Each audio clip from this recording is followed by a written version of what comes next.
मंडळी, आता श्रावण महिना आलेला आहे आणि श्रावण महिना आला की उपवासाच्या पदार्थांची लगबग सुरू होते. पण साबुदाणा भिजत घालायला आपण कधी कधी विसरतो. तर चला आज एक ट्रिक दाखवणार आहे. तर 1 कप घेतलेला आहे आपण. ह्या कपच्या मेजरमेंटनी 2 माणसाला साबुदाणा पुरेसा होतो. तर ह्या कपभर साबुदाणा आपल्याला भिजत घालायचा आहे. 2 वेळा तो छानपैकी धुवून घ्यायचा आहे स्वच्छ पाण्याने आणि तिसऱ्यांदा त्याच्या वर पाणी येईल एवढं पाणी घालून तो आपल्याला भिजत घालून ठेवायचा आहे. तो अर्धा तासासाठी आपल्याला भिजत घालायचा आहे. पाणी थोडंसं कोमट घेतलेलं आहे मी ह्या ठिकाणी. गरम पाणी एकदम घ्यायचं नाही, थोडंसं कोमट, कारण गरम पाणी जर जास्त तुम्ही घेतलं तर साबुदाणा चिकट होण्याची शक्यता असते. आता हा अर्धा तासासाठी आपल्याला असाच झाकून ठेवायचा आहे. अर्धा तासानंतर एका भांड्यावर चाळण ठेवून घेतलेली आहे आपण आणि त्यामध्ये हा साबुदाणा ओतून घ्यायचा आहे. त्यातलं पूर्ण पाणी निथळून गेलं पाहिजे आणि तो पूर्ण सुका झाला पाहिजे. आता तो सुका होईपर्यंत आपण एक मसाला तयार करून घेऊया. खोबरं घेतलेलं आहे आपण 1 वाटी या ठिकाणी, 4-5 हिरव्या मिरच्या आणि कोथिंबीर, आणि हे आता मिक्सरला लावून घ्यायचंय आपल्याला. गरजेनुसार थोडंसं पाणी पण ऍड करायचंय त्यामध्ये.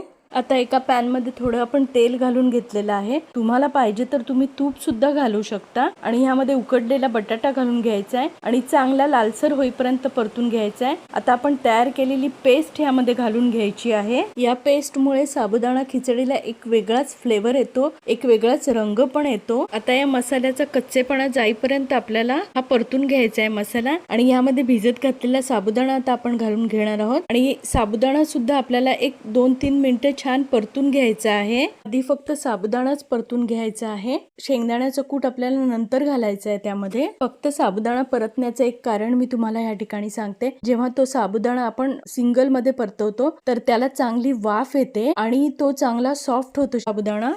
शेंगदाण्याचं कूट घालून घेतल्यानंतर पण 1-2-3 मिनिटं परतून घ्यायचंय आपल्याला. आता आपली साबुदाण्याची खिचडी तयार आहे. आता आपण एक चटणी बनवणार आहोत. त्यासाठी थोडेसे शेंगदाणे, 1 मूठभर कोथिंबीर, साखर, मीठ, तसेच कढीपत्ता, हिरव्या मिरच्या असं सगळं मिक्सरला दरदरीत वाटून घ्यायचं आहे. असा सरसरीत मसाला वाटून घेतल्यामुळे आपल्या चटणीला खूप छान टेस्ट येणार आहे. आता हा जो मसाला आपण तयार केलेला आहे तो एका वाटीमध्ये 2-3 चमचे दही घ्यायचे आहे आपल्याला. त्या दह्यामध्ये हा मसाला मिक्स करून घ्यायचा आहे खूप छान. साबुदाणा भिजत घालायला विसरलात म्हणून खिचडीचा प्लॅन कॅन्सल करायची अजिबात गरज नाही. ही ट्रिक तुम्ही वापरू शकता आणि अशा पद्धतीने तुम्ही खिचडी करा आणि तुमची खिचडी कशी झाली हे मला कमेंट करून नक्की सांगा. माझी आयडिया उपयोगी पडली का हे सुद्धा मला सांगा. ओलं खोबरं हे आपण मसाल्यात वापरलेलं असल्यामुळे आपल्याला वरून खोबरं पेरायची काही गरज नाही. नाहीतर आपण मसाल्यात खोबरं घातलं नसतं तर तुम्ही वरतूनही खोबरं पेरू शकता. तुम्हाला आवडत असतील तर अशा तयार झालेल्या खिचडीवर तुम्ही वरतून शेंगदाणेही तळून घालू शकता. मंडळी, जर माझी रेसिपी तुम्हाला आवडत असेल तर लाईक शेअर करायला विसरू नका.